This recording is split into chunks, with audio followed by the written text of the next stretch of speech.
Guys, Chelsea FC is not for crybabies. It's not for moaners. It's not for complainers. Chelsea Football Club is for fighters, for hungry fighters, angry fighters, folks who are going to fight tooth and nail with their hands, their fingers. They're going to scratch you. They're going to claw. They're going to do whatever they got to do to get the goddamn 3 points. Hey, welcome back to the channel. It's your Chelsea Godfather again reporting for duty. So as it turns out, Christian Pulisic has sort of moaned his way and is looking to push for a loan move out of the club. Current links today have him being linked to Manchester United. Listen, I'm a massive Christian Pulisic fan. I'm a big Christian Pulisic fan. My Chelsea jersey has Pulisic's number 10 and his name on the back of it. I love that young man from Hershey, Pennsylvania. I love Pulisic. I love him for many, many, many reasons, but as of late, Pulisic has not been Pulisic. That's just the reality. When Chelsea spent well over 50 million pounds in 2019 to buy Pulisic from Dortmund, Pulisic came in under Frank, Lampard. At first, he didn't start.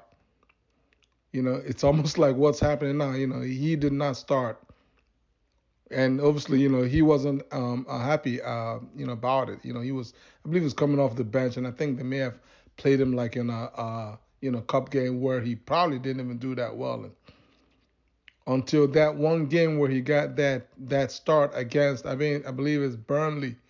He had his first league start, and he scored a hat trick in a perfect hat trick in that game, and did not look back. Pulisic was flying high. Pulisic made us almost to forget about Eden Hazard because he was playing in the mode of Eden Hazard. Here's a player that has mad skill, mad talent. Pulisic on his left foot, on his right foot. Cracking strikes on either foot. He's a brilliant player. I love this guy. Until he got hurt. Then he came back. Then he got hurt again. Then he came back. Then he got hurt. And as of late, under Tuchel, since he's been back for any stretch of time, Pulisic has seemingly lost the physical aspect of the game. I don't know if I'm the only one that has noticed it.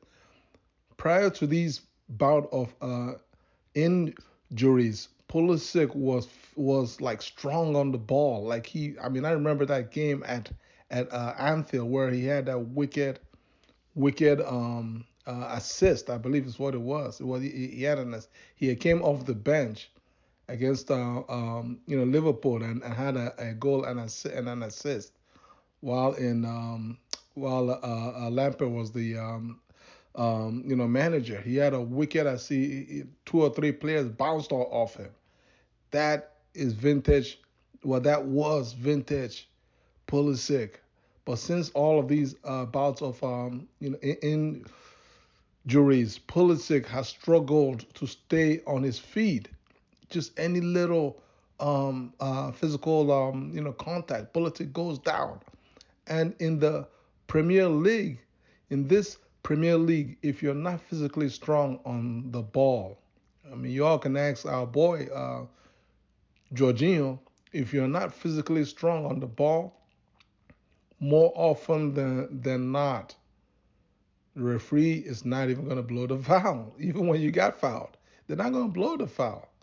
they will not protect you. And so, as it turns out, because Pulisic has seemingly lost his physical strength, if you critically look at where can he play? Can he play inside? No, he cannot play inside, because to play inside you need to be physically strong on the ball.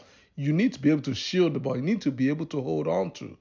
You're going to get contact from folks in the middle, from the defenders, from midfielders. So you need to be strong. And so at this point in time, he's not strong, so he can't play in the inside. Can he play on the wing as a pure winger? Well, as a pure winger, um, you have to have like an excellent burst of pace. The Premier League is the uh, fastest league, in terms of pace, in terms of the physical, in terms of the pace of the game. The Premier League is known as a league where everything happens at blazing speed, relative to other leagues in Europe. So if you're gonna play on the wing in the Premier League, you need to be fast. You need to be blazing fast. You gotta have speed. And Pulisic, since he returned from the injuries, has lost half a step, of speed, of pace, of that burst. So you have lost that slight step of burst, and physically you don't have the same strength that you used to have, whereby players will bounce off of you. So what that does is it makes you less effective as a winger. So the irony here is the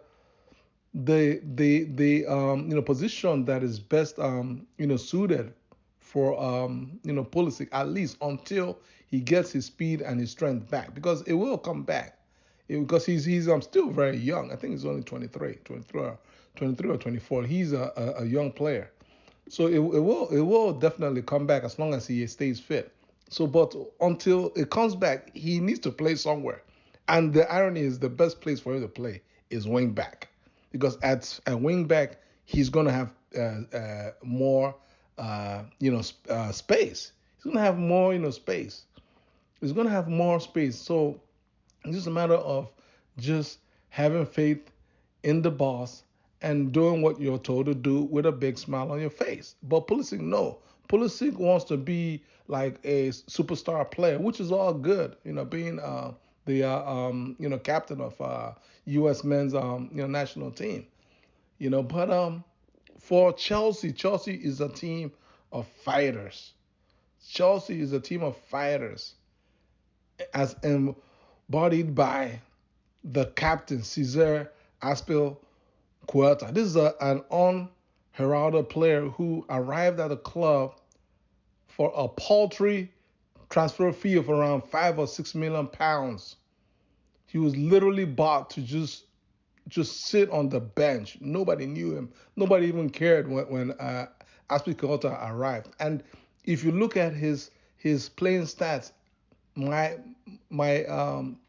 memory tells me that the first couple months, Azpilicueta didn't even come off of the bench. Like, this guy was like buried deep in the bench the first couple months or so. I believe in 2013 season, either 2012, 2013, or 2012, 2013 season was his first season, I believe. He was buried on the bench.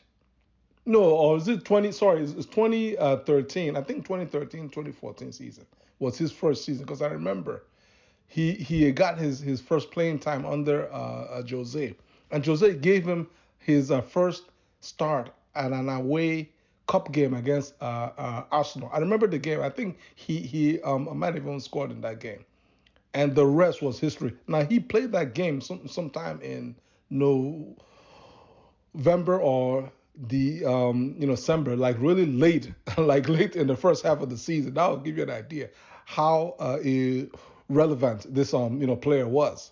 But now, as I said, the rest is history. Aspicot has gone on and won everything. He's the current captain. So, and he's there not because he's has all these fancy skills. It's because he's a fighter. He's a fighter. He fights. He's not giving you an inch. He doesn't care. Like Aspicot doesn't care. And that's the type of player that we need. We need a Chelsea. We need players who are ready to do whatever needs to be done on the pitch. Don't give an inch. If you want to fight and wrestle this title away from Pep and City, we need fighters. We need hungry folks. We don't need folks who moan and complain and they look at their stats and say like, oh, they're not happy because they don't get to score and get to shine and so on and so forth. We need fighters. We need players like Ruben Loftus-Cheek, who is like, hey, Tommy T, play me anywhere you want, anywhere that you need me, Tommy T, I'm your man. That's the type of player that this Chelsea team needs. So, to wrap up, Pulisic, you are still my man. I mean, I love you. I do love you. But listen, if your heart is not in Chelsea, um, it is what it is. I mean, we got work that we got to do, and Chelsea needs all hands on deck. So it is what it is. If Pulisic got to go on loan to Man U or Juventus, well, so be it. Guys, how do you guys feel? Have I lost my mind here? Have I lost my mind or am I on the right path? Please comment below, like this video, share this video, and subscribe to my channel for daily Chelsea content. Take care and God bless you all.